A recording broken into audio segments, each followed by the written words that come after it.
ચાલુ કરો લખ્યું હું મિતભાઈ ને રોહિતભાઈ ની જે માથાકૂટ હતી એ બદલ હું એ બે ભાઈ ની માફી માંગુ છું.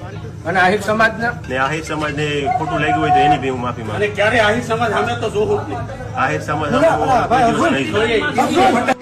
ચાલુ કરો લખ્યું વિડીયો બનાવતા હતા ત્યાં આ લોકો બધા આવ્યા, કાનો ને મીત ને બધા અર્જુન ને આ સિદ્ધરાજ ને થોડા બોલાચાલી કરીને સીધી મને ગાડીમાં બેહાડી દીધો ને પછી ગાડીમાં નાખીને મને અહીંયા સીધા રાબડે લઈને આવ્યો.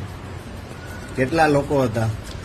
એ લોકો ગાડીમાં 4 જણા હતા, પણ આગળની ગાડીમાં કેટલા બેઠા હતા એ બી મને ખ્યાલ નથી. આગળ ને પાછળ બે ગાડી હતી, પણ ત્યાં જે મારતા હતા એ 13 જણા હતા ને 2 બાઈઓ હતી.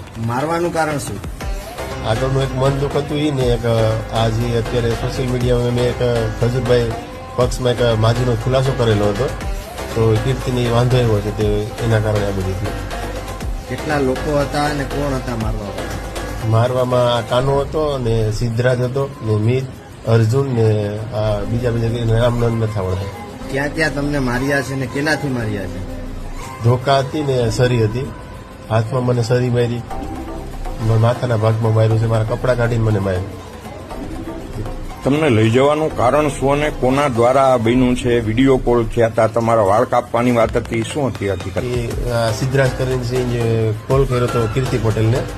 કીર્તિ પટેલ છે ને એમ કીધું કે આની મૂછે હારી નથી લાગતી અને વાળે હારા નથી લાગતા, કે કાપી નાખવાની. પછી કાતર લઈને મારી મૂછ કાપ નાખી ને વાળ કાપ નાખી. કીર્તિ પટેલ કોણ? કીર્તિ પટેલ ટિકટોક સ્ટાર છે, બધી કઈ છે કીર્તિ પટેલ સુરતની. એને તમારા વાળ કાપ્યા? ઇન્જિને વિડીયો કોલમાં કીધું આ લોકોને, પછી વાળ કાપ નાખ્યા મારા.